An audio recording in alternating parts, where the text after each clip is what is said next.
Okay, tonight is Genesis chapter 29. Then Jacob went on his journey, and came into the land of the people of the east. And he looked, and behold a well in the field. And lo, there were 3 flocks of sheep lying by it, for out of that well they watered the flocks, and a great stone was upon the well's mouth. And thither were all the flocks gathered, and they rolled the stone from the well's mouth, and watered the sheep, and put the stone again upon the well's mouth in his place. And Jacob said unto them, My brethren, whence be ye? And they said, Of Haran are we. Jacob is on his journey, right? It says, and came into the land of the people of the east, right? So I assume he was traveling in an eastward direction. And he's again on his way to where his family, the original family lived, in particular the family of Laban he's looking for, who was his mother's brother, right? And that says he came upon a well in the field. And kind of the thing about this well, right, is the way the well worked was that they covered it with a rock, I guess maybe to keep things from maybe falling in the water or polluting the water or whatever, or maybe animals from falling in. So they would keep a big rock on top of it. Then when they needed the well, they take the big rock off and they would take the water out, give it to the sheep or whoever, and then they put the rock back on. All right, so it's just describing the process. All right, that's what it's talking about with the well, where it says it's a great stone on the well's mouth, and then they roll the stone away, water the sheep, put the stone back, right? Describing how it worked, right? This was the kind of well it was. It was one where they would keep it covered when it was not in use, right? So now Jacob, upon arriving at this well, he asks some of the people standing around, he says, where is this place, all right? I mean, you think of places like today that, you come in, there's street signs, and there's, signs saying, welcome to Levittown or something, all right? Well, there's nothing like that there, so he was traveling in the direction that he thought he should be going in, and you got to even kind of wonder, how did he know where to go, because you could say, well, go 3 miles down and turn left and whatever, and so, all right, so he's probably following the sun, really, so if he knows he's going east, then when in the morning the sun comes up in the east, okay, I'll walk toward the sun, and in the afternoon it's in the west, so I'll walk away from the sun. Is probably what he was doing. So anyway, so he says, where is this place? And they said it's in Haran. Okay, it says of Haran are we, right? We're from Haran. Now, the significance of that, okay, in the previous chapter, that's where his mother told him to go. Right, go to Haran, which is where my brother lives. So basically, he's found his way to the right town, right? He's found his way to the right area where his uncle lives, and that's where he was intending to go. So that's a good sign. It says, go good. Then I'm at my destination, because now I'm ready to take the next step in hopefully finding a wife for myself here. And he said unto them, Know ye Laban the son of Nahor? And they said, We know him. And he said unto them, Is he well?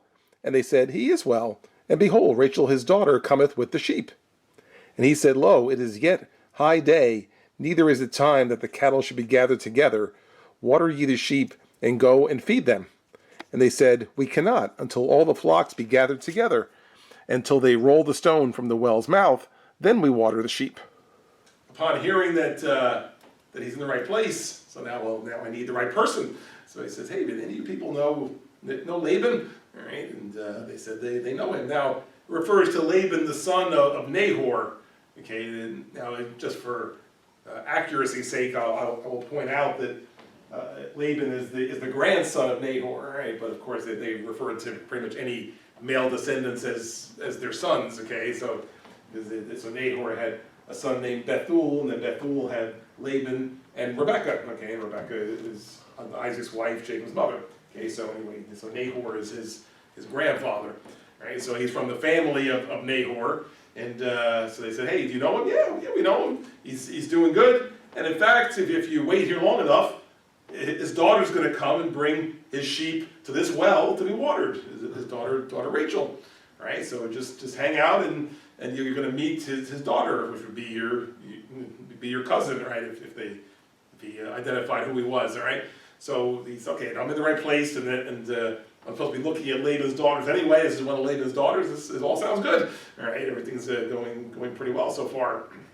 Now, in the next part, you got to almost wonder whether he's anticipating maybe he doesn't want all these people around when he meets this woman.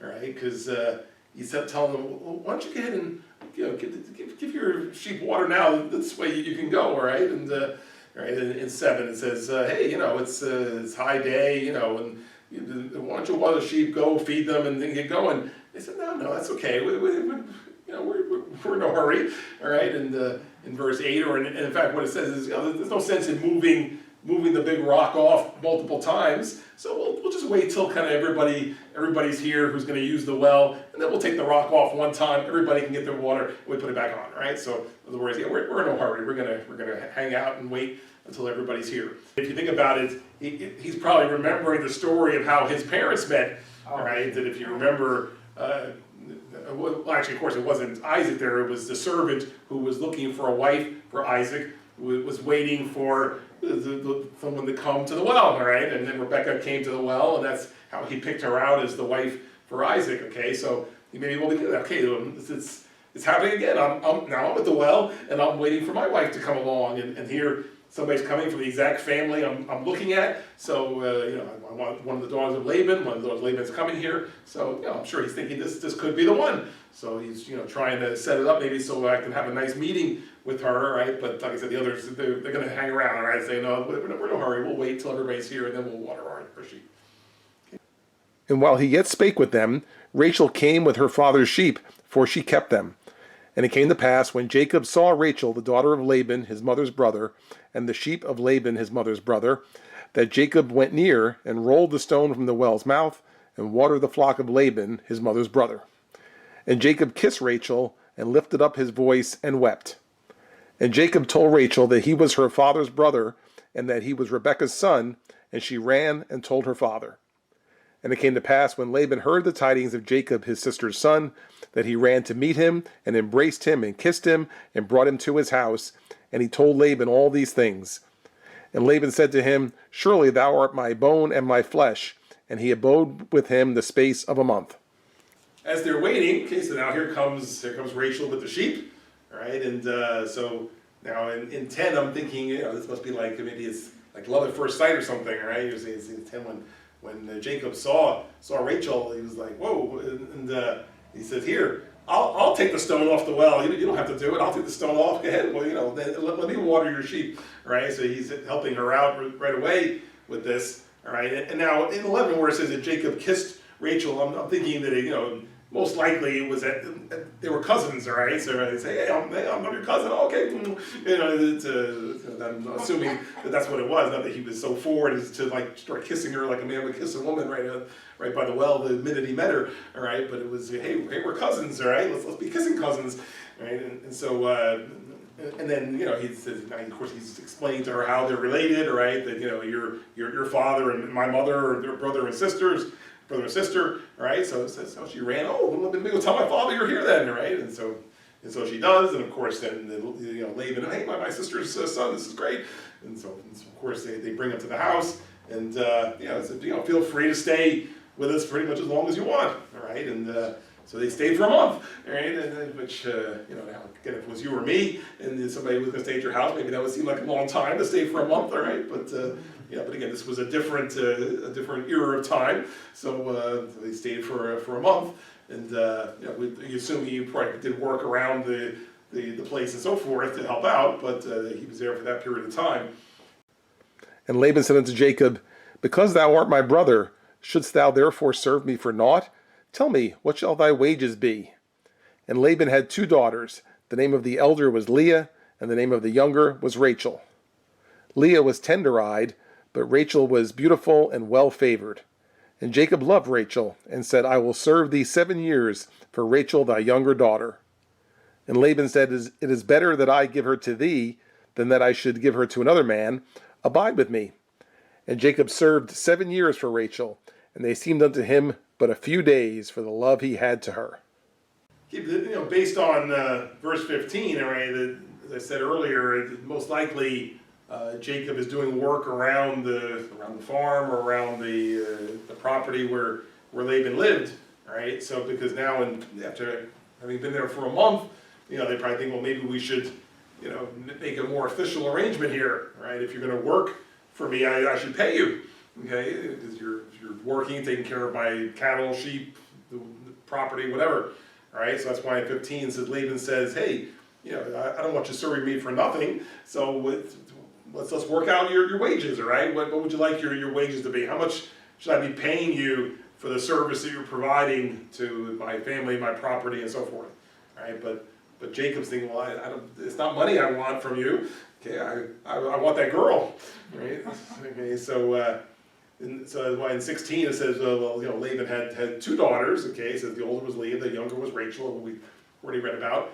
All right, and then in 17 describes them. Then now the fact that it says Leah was tender-eyed, but Rachel was beautiful, so it would indicate that the younger one was the prettier one. All right, so not necessarily saying the older one was unattractive, but certainly the younger one was the more beautiful one. Right, and that's the one that Jacob wanted, right? In 18, Jacob loved Rachel, and so it was worked out that he's going to work for Laban for 7 years in order to have Laban give her for a wife, okay? Because at the time the girls were property, right? As we've said other times, right? So that the father owned her basically, and so if he was going to give her away, there had to be a price for it. And, sometimes men had to give the father money to get to get their daughter to be a wife, right? So in this case, I'll work for you for 7 years, and then he agreed. Okay, then you can have my daughter for your wife, right? So that's what they worked out. And then he's kind of justifying it. 19, the father says, hey, I'd just have you for her husband than some stranger, right? At least you're part of my family and so forth. Now we had talked about another time about the oddity, as it would seem to us, of first cousins marrying each other, right? But at the time it didn't matter. So if you look at it that way, if you push aside the oddity of first cousins, and say, well then, hey, why wouldn't I want to have somebody marry my daughter who I know, and and this is my sister's son, this is great, right? So like I say, if I just as soon have it be you than somebody else. And now in 20 it says Jacob served 7 years for Rachel, and they seemed but a few days for the love he had for her. Okay, that's kind of a nice statement, all right? That because you think 7 years, oh my gosh, that's a long time, all right? To work, just for and no pay basically, just room and board, and just for the privilege of marrying this girl, right? But he was so in love with her, this is the time flew, right? It says it seemed like just a few days, right? Before you knew it, 7 years had passed, right? Because he was focused on this is what he wanted, and he couldn't wait to be with this girl, and so he was willing to work that amount of time, and the 7 years flew right by. It was just like a few days, and then it was over, and then the time was going to come for him to actually be married then. And Jacob said unto Laban, give me my wife, for my days are fulfilled, that I may go in unto her. And Laban gathered together all the men of the place, and made a feast. And it came to pass in the evening that he took Leah his daughter, and brought her to him, and he went in unto her. And Laban gave unto his daughter Leah Zilpah his maid for a handmaid. Okay, so the 7 years are up, and so Jacob, I'm sure, was counting down the days. So he goes to Laban, and he's okay. It's been 7 years, so it's time. It's time for me to be married. So let's get it together, right? Let's have a wedding, and this way I can have Rachel to be my wife. Now, based on how this is described, I mean, it would sound to me again not like we're accustomed to having weddings today, right? Where the groom stands here and the bride walks down the aisle and everybody's but it's it doesn't sound like it worked that way.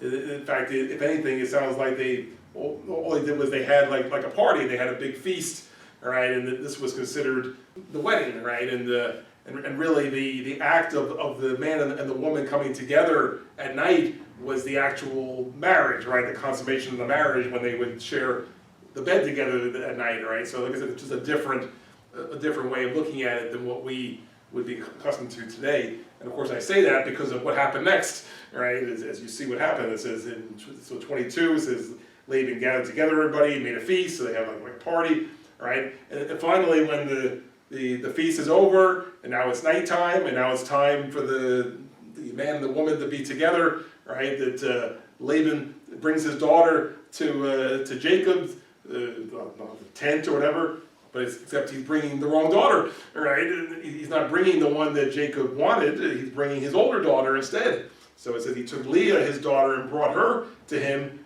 and she went into the marriage bed. Now, again, it would make you believe, I mean, that it was dark, I guess, and her head was likely covered, right? Because again, how would he not know, right? So, it's because he's not going to find out till the next morning, right, that it was her. And so that he winds up sleeping with the other sister, right? And then, so she is in essence his wife now, right? Because they spend the night together. So Laban pulls a fast one here and gives him the other daughter instead of the one who he wanted, right? And apparently part of the ceremony or part of the process also was assigning a handmaid. Right, that's why it says in 24, it says Laban gave unto his daughter Leah Zilpah, his maid, for a handmaid. So I guess that was an official title that, okay, this girl's going to be your handmaid. So consider her as part of the package also. So Leah becomes his wife, and Zilpah becomes the handmaid for Leah as a new wife here. And it came to pass that in the morning, behold, it was Leah. And he said to Laban, What is this thou hast done unto me? Did not I serve with thee for Rachel? Wherefore then hast thou beguiled me? And Laban said, It must not be so done in our country, to give the younger before the firstborn. Fulfill her week, and we will give thee this also for the service which thou shalt serve with me yet 7 other years. So now it's the next morning, right? And now it's daylight, and now I guess maybe they take the covering off the head, and lo and behold, it's the wrong girl, right? I can imagine the horror, right? Here he thought he was sleeping with the woman he was in love with, and here it's her sister instead, right? So he's like, he runs to the father. What did you do? What did you do to me? You gave me the wrong girl, right? This is not who I worked for. I worked 7 years to marry this your daughter Rachel, and you gave me the other one. Why'd you do this to me? Right? And he said, didn't I serve with thee for Rachel? Why did you fool me this way? And now Laban gives what I would call an excuse, all right, for it. I'll say, well, I mean, that's not how we do it here, where the younger daughter gets married before the older one. It's just not proper. So really, it's more appropriate you would take the older daughter because that's really the way that we do it here, all right? But understanding that he was not going to be satisfied with that. So then in 27, he's okay. Listen, he says the whole wedding marriage thing, where the wedding feast lasts for a week. Which is again very different than what we would be accustomed to here. It's a few hours and you're done, right? And here, so they celebrate for a week, right? It's a whole week's worth of things. So he's saying it would be inappropriate for me to give you somebody else to be your wife while you're supposed to be celebrating your marriage to my older daughter. So that's why he says fulfill her week, right? Go through all the feasts or whatever it is we do for a week, and then after that you can have my younger daughter too. Right, and again, different than what we'd be accustomed to today, where you could have more than one woman to be a wife. All right, so he said basically you can be married to both of them, but but you got the older one now, but I'll let you have the younger one too. But you have to do something else for me. You have to work for me 7 more years. Which, see, that was probably what he was after, the father, right? It wasn't that he cared about his older daughter not being married or anything. He was like, hey, okay, I can hold out a carrot here to keep him here another 7 years, right? Because he'll say, well, if you want Rachel, then you got to give me another 7 years. So in other words, the first 7 years was for my older daughter, so now you got to give me another 7 years for the younger daughter, right? But I mean, the point is, he's going to give her over right away, so he would have Rachel right away along with Leah, but he would then be obligated to work another 7 years. So that was more likely what Laban was after in the first place, because Jacob was likely a good worker, and their property and their cattle and their whatever was being blessed. So he said, yeah, I don't want to lose this guy, so yeah, let's keep him around another 7 years, and this way we can take advantage of his service for that amount of time. And one of the things that I would point out, though, all right, with this is, see, if you remember a few chapters ago, we talked about like when Jacob had fooled his father, right? That he disguised himself, and he disguised himself to get the blessing that that his father wanted to give to Esau, the older brother. And if you remember, I said that each of them would kind of have some consequences later. And so I believe this was part of that, right? That in essence, all right, well, he fooled his father, to get the blessing. Well, now guess what? Now his father fooled him and gave him the wrong wife, all right? So, so again, he may well have even thought about that that this is probably how my father felt when he realized that I fooled him and, took away the blessing that he wanted to give to my other brother. So, like I say, I see this almost as part of the consequences of that. Even though downstream you'll see that everybody gets used for a good purpose, but still the whole fooling thing and getting the wrong wife, I think was a little bit of a consequence for what he had done with his father. And Jacob did so, and fulfilled her week, and he gave him Rachel his daughter to wife also. And Laban gave to Rachel his daughter Bilhah his handmaid to be her maid. And he went in also unto Rachel, and he loved also Rachel more than Leah, and served with him yet 7 other years.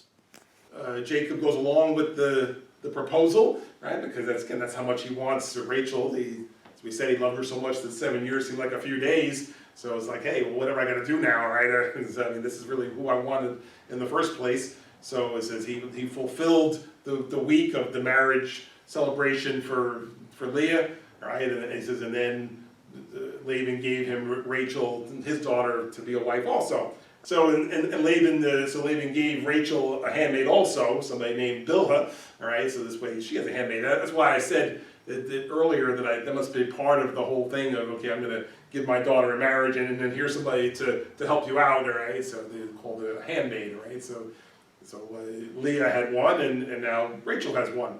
Right, and now in 30 it kind of summarizes where things are. All right, it says that. It says Jacob, it's sad really. I mean, he loved Rachel more than Leah, right? And so he was, okay with serving another 7 years to fulfill his promise, right? But so during that 7 years, he was married to both of them, right? But yeah, I mean, it would be sad to be the one who's not the one who's loved, right? To know that you're just in this arrangement because your father tricked him, and meanwhile you see he really loves her and he doesn't really love me, right? So that's so it's a sad thing, but that's what it points out. Is he loved Rachel more than Leah, for that thing, but he went ahead and served for another 7 years to earn the right to have married her. And when the Lord saw that Leah was hated, he opened her womb, but Rachel was barren. And Leah conceived and bare a son, and she called his name Reuben. For she said, Surely the Lord hath looked upon my affliction. Now therefore my husband will love me. And she conceived again, and bare a son, and said, Because the Lord hath heard that I was hated, he hath therefore given me this son also. And she called his name Simeon. And she conceived again, and bare a son, and said, Now this time will my husband be joined unto me, because I have borne him 3 sons. Therefore was his name called Levi. And she conceived again, and bare a son. And she said, Now will I praise the Lord. Therefore she called his name Judah, and left bearing. Right, so as we mentioned, it's kind of a sad thing to be the woman not loved by your husband, right? But now it says that actually God was watching this, and even though there was trickery involved and so forth, it says that that God saw that Leah was hated, or at least was favored, below her sister. So she received a blessing that her sister did not. Right, as you see, it says Leah was having baby after baby, and Rachel none. Okay, it says Rachel was barren. So and then 32, 3, 4, and 5 each one is the birth of another son. Right, so here in 4 verses she has 4 sons. Okay, while Rachel has none. Okay, so she's being blessed in a different way by God to give birth to all these sons. And you see that, again, I still think it's kind of a sad thing as you read some of the commentary that goes with it, all right? See in 32, it says, when the first is born, Reuben, it says, Surely the Lord has looked on my affliction. Now, therefore my husband will love me, all right? Because I'm the one who gave him a son, all right? And then in 33, it says kind of similar, because the Lord heard I was hated, he's given me this son also, all right? And in 34, now this time my husband will be joined to me. And finally in 35 says that now I'm just going to praise the Lord and call his name Judah. So for each one, she had like something to go along with it. Now I don't know if these names mean anything in relation to what she's saying, but the point being that you see each one is like, well, maybe now my husband will love me, right? I gave him a son, I gave him two, I gave him three, right? And so, thinking that this is the way to earn his love, right? But that never happens, right? That, she has 4 sons, it says, and left bearing, so at that point she was done having children, at least for a while, and so she had these 4 sons. Okay, now, what I want to do also, as part of this, all right, we're going to write Jacob on top of this, okay, and then we're going to write Leah over here. Now, it says that Leah had 4 sons, right? It was Reuben, Simeon, Levi, and Judah. So you can see that Jacob, of course, is the father, and Leah is the mother, all right? And that's the 4 sons, Reuben, Simeon, Levi, Judah, all right? So at this point, as of the end of chapter 29, this is what the family looks like, all right? It's a father, a mother, and 4 sons, all right? And unfortunately, Rachel, as the other wife, has no children, so she's not a mother yet, okay? But like I said, I drew the chart that way because there's more to come.